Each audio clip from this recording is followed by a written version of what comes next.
This passage is from Julie Iro Moyana, Mr. and Mrs. Doctor. Effie has just traveled to Nebraska to join her husband Job, who has been living there since the couple's marriage in Nigeria. Have you eaten? No. Come now, we'll drop your baggage at the house and then we'll meet other Nigerians at a restaurant. Emeka and Gladys, you'll like them. He paused for a moment as if choosing his words with care. You will like Gladys immediately. She is a classical lady. But Emeka, you must become acquainted with him before you can understand his foolish humor.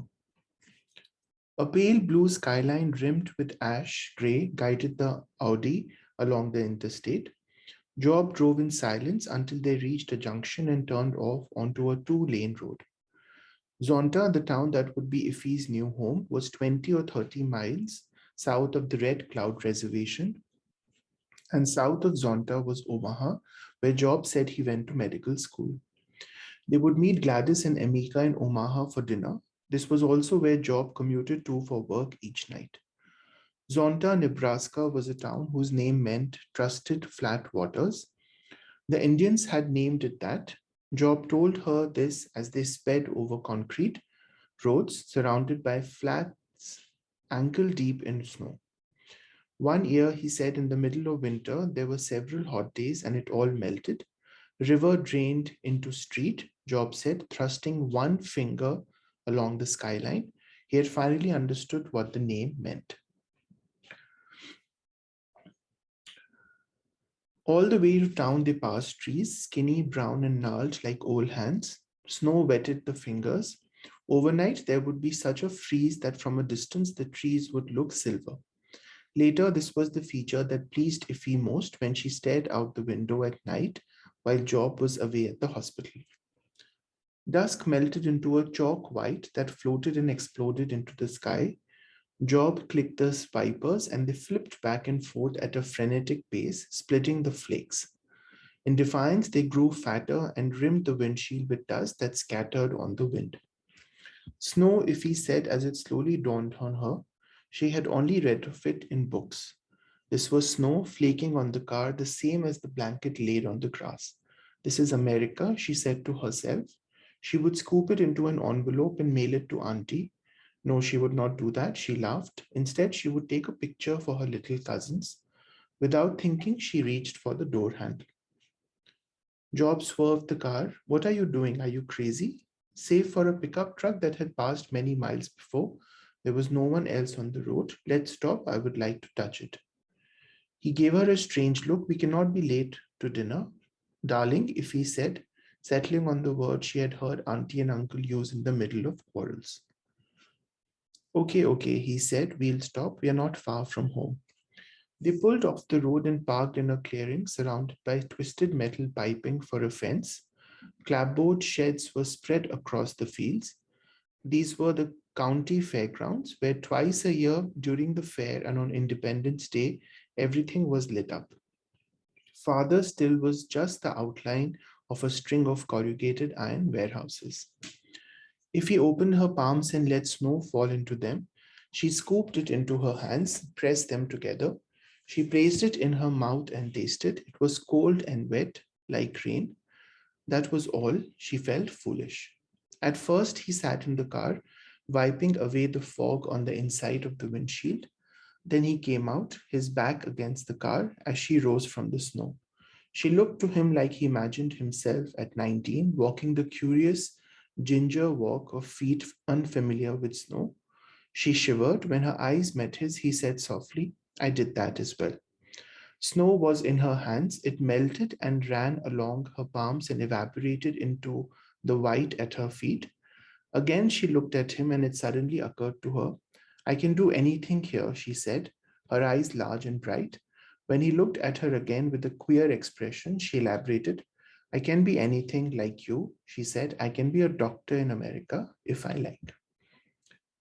Okay, so let's look at the questions. It can be inferred from the passage that Job regards Effie's first meeting with his friends with concern that Emeka will not make a good first impression, hope that Effie will enjoy the food at the restaurant he has chosen, doubt that Gladys and Emeka will have anything in common with Effie, in attention to Effie's own reluctance for such a meeting. So this is A, right? Because we learn here that when he talks about Gladys and Emeka, he says, you will like Gladys immediately. She is a classical lady, but Emeka, you must become acquainted with him before you understand his foolish humor. So he's worried that if he may not like Emeka immediately, so that first impression that Emeka will make, he's concerned about that. Okay, there's no discussion of enjoying the food at the restaurant because they just talk about meeting the couple for dinner. So it's not B. C is not correct because he does say that, if he will like Gladys because she is a classical lady. So there's no indication that there's nothing common between them. And there's no mention of Iffy's reluctance for such a meeting. That's not brought up. And so the question of his inattention to that is also not relevant. The passage describes a previous weather event as affecting Job by showing him how the region's climate can be unpredictable, leading him to recognize the aptness of a particular place name, indicating that his assumptions about snow were groundless, disrupting his daily commute to Omaha temporarily. So this is B, right? Because we learn here that he tells Iffy that the town was called Zonta, which meant trusted flat waters. And then one year when it was extremely hot in the middle of winter, the snow had melted and river drained into the street. And the waters had turned flat in the sense that they had entered the street. And so he had finally understood what the name of the place meant. So it has to do with understanding the aptness of the name. It's not about the region's climate being unpredictable. In fact, the cold weather was quite predictable. That is what Nebraska was known for, indicating that his assumptions about snow were groundless. No, in fact, it's not indicating that. It's showing the opposite. He had not imagined the effect that snow could have, and especially melted snow. So not C. And disrupting his daily commute to Omaha temporarily. There's no mention of that disruption in respect to this extreme presence of water. So B. One purpose of lines 37 to 40, later and hospital is to. So let's just read those lines. Later, this was the feature that pleased Iffy most when she stared out the window at night while Job was away at the hospital. So this is talking about the trees looking silver during snow. Demonstrate Iffy's increasing appreciation of nature. Contrast Iffy's past with her present situation. Provide a glimpse into Iffy and Job's future life together. Hint at Iffy's growing uneasiness about her husband. So I think this is C, right? Because the entire passage is focused on the present, this moment where Job has picked up Iffy from the airport and is driving her to the diner and what happens during the journey. And this is the only part where we know that they do build a life together, that Job is away at the hospital and Iffy waits on him sometimes. And in late evenings, she looks out the window at the silver trees that are covered in snow. So this gives a glimpse of their life together. It's not about demonstrating her increasing appreciation of nature. We don't know if her appreciation is increasing or if she's someone who always liked nature, so not A. We are not contrasting Iffy's past with her present situation, right? In fact, we are giving a glimpse into the future because this is not something that has happened yet. And this is definitely not showing her uneasiness with her husband. In fact, this is showing that they have settled into pleasing domesticity. So C. The description of the snowflakes defiance in line 45 serves primarily to. So this comes from here. So let's just read this paragraph. Dusk melted into a chalk white that floated and exploded into the sky. Job clicked the wipers and they flipped back and forth at a frenetic pace, splitting the flakes. In defiance, they grew fatter and rimmed the windshield with dust that scattered on the wind. So the defiance of the snowflakes. So what's the purpose of that? Emphasize the growing power of the storm, imply that the storm will prove dangerous, suggest that overcoming the storm requires technology, underscore the quiet beauty of the storm. So this is D, right? This is the point where if he realizes, as we have read after this paragraph, that this is snow, and this is in fact her first experience with snow because it never snowed in Nigeria. So the vipers splitting the snowflakes and the snowflakes growing bigger in defiance almost as they collected dirt from the wind, that brings out the inherent beauty of this storm, right? Which ultimately leads to Ifi's realization of snow. So it's D. This does not have anything to do with the growing power of the storm or the storm proving dangerous, because that's not something that the passage brings up. And definitely it doesn't have to do with technology. The use of vipers here is not meant to indicate the use of technology. So D. According to the passage, when the snow begins to fall, Job stops the car in anticipation of worsening conditions. Job is concerned that the snow will delay their arrival. If he realizes that the snow is potentially dangerous, if he does not immediately recognize what it actually is. So this is D again, because we know that when she actually sees these snowflakes on the windshield, she says snow as it slowly dawned on her. She had only read of it in books, right? So her first impression of what was hitting the windshields, she wasn't sure, right? She wasn't clear that this was snow. But in due course, she understood that this indeed was snow. So that's what option D says. Job, in fact, does not stop the car in anticipation of worsening conditions. He only stops it when Ifi asks him to stop it because she wants to kind of touch and feel the snow. So it's not A. He is not concerned that the snow will delay their arrival. He is concerned that stopping the car would delay their arrival. So he does mention that to Ifi, but then he decides to stop the car anyway.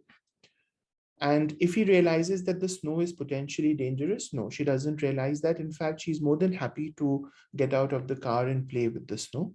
So D.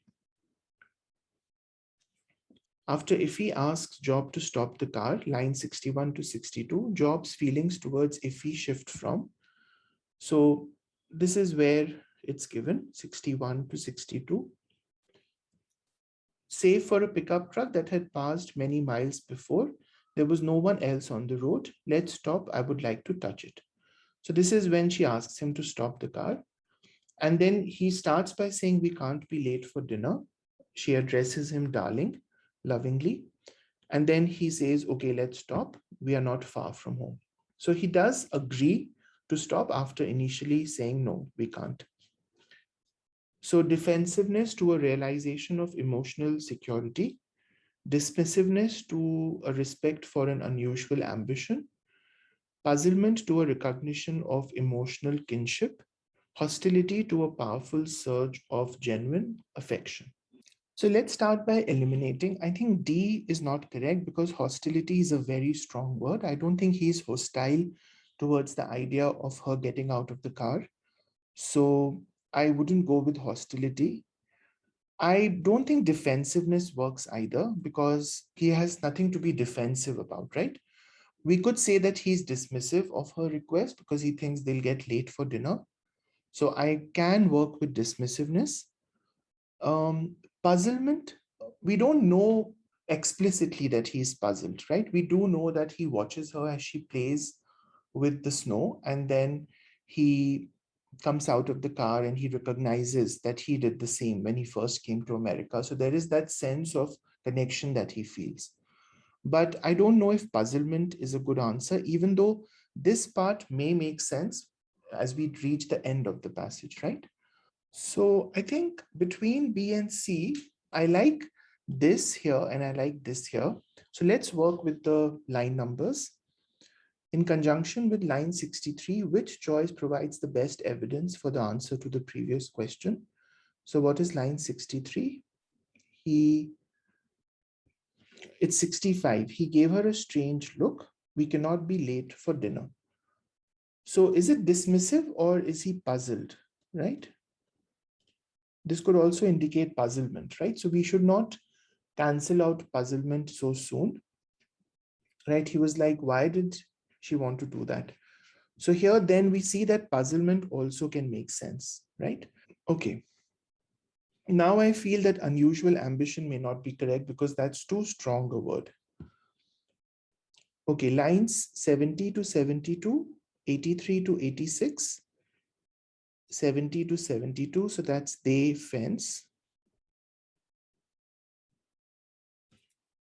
They fence, this one. Then we have 83 to 86, at first snow. 83 to 86, at first and snow. Okay. Then we have 89, 91, when and well. When and well, okay. And 97, 99, when and said. When and said. Okay. So the first is they pulled off the road and parked in a clearing surrounded by twisted metal piping for a fence. So this doesn't indicate anything about Job's mental state, and especially his reaction to Iffy's request. At first, he sat in the car, wiping away the fog on the inside of the windshield. Then he came out. So this talks about that feeling that he's developing. He decides to come out, right? But then he says, when her eyes met his, he said softly, I did that as well. So this is the emotional connection that the option refers to, right? He realizes that that was a strange request. He was puzzled at the request, but then he comes to understand it.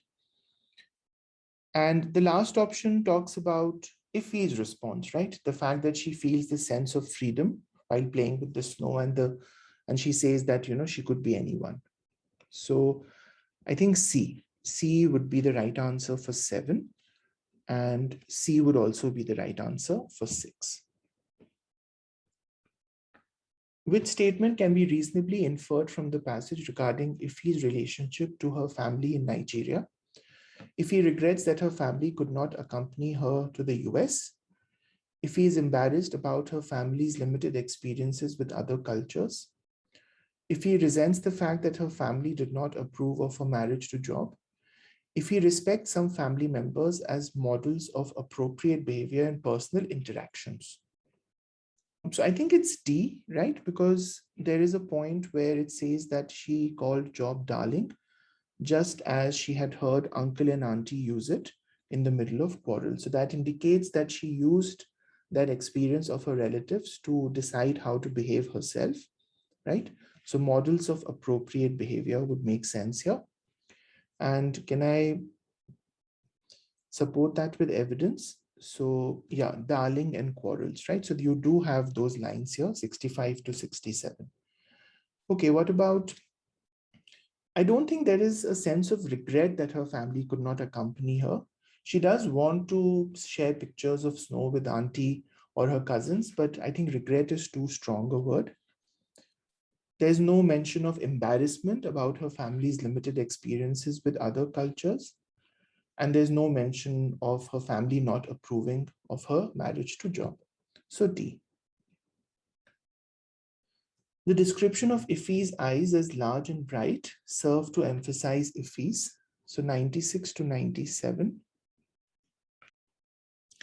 I can do anything here, she said, her eyes large and bright. So this kind of ends the passage on this hopeful note that Iffy feels, because so far we haven't really understood what's going on with her since her arrival in America. But after, kind of playing with snow, that becomes a metaphor for the sense of freedom that she feels and the fact that, she can do anything, that sense of ambition that she shows. So eager anticipation of the adventures that lie ahead, feelings of apprehension regarding her future life, fierce determination to adopt a new value system, joy at being reunited with Job after so many years. So this is A, right? It's about her openness to doing anything that she thinks she's capable of, right? She even tells Job that I may become a doctor as well. So this is what the answer should be. This is not about apprehension. She's hopeful, she's optimistic, so there's no sense of apprehension there.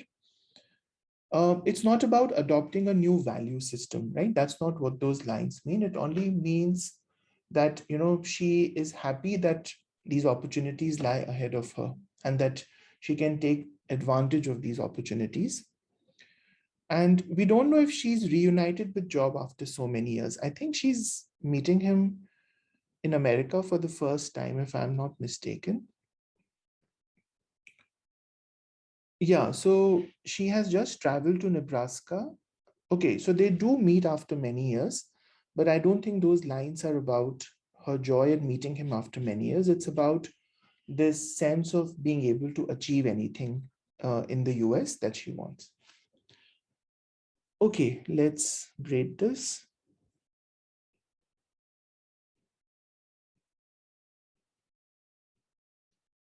A, B, C, A, D, A, B, C, A, D. Okay, so this is not, fourth is not D. Sixth, C, C, D, C, A. C, C, D, C, A. Okay. So they're saying the description of the snowflake's defiance serves primarily to, okay, so they say it to emphasize the growing power of the storm. So let's see that again. Do we have some evidence for that? Job clicked the wipers and they flipped back and forth at a frenetic pace, splitting the flakes. In defiance, they grew fatter and rimmed the windshield with dust that scattered on the wind. So if you look at these lines in isolation, it does seem that the defiance indicates that the storm was growing powerful. But I thought it was meant to indicate the beauty because it was leading into this sense that if he learns for the first time of what snow looks like, right? But yes, if you look at defiance by itself, which is what the question is asking, then that defiance would mean that even as the vipers were trying to swat them, the snowflakes were defiant because the storm was strong. So A is better.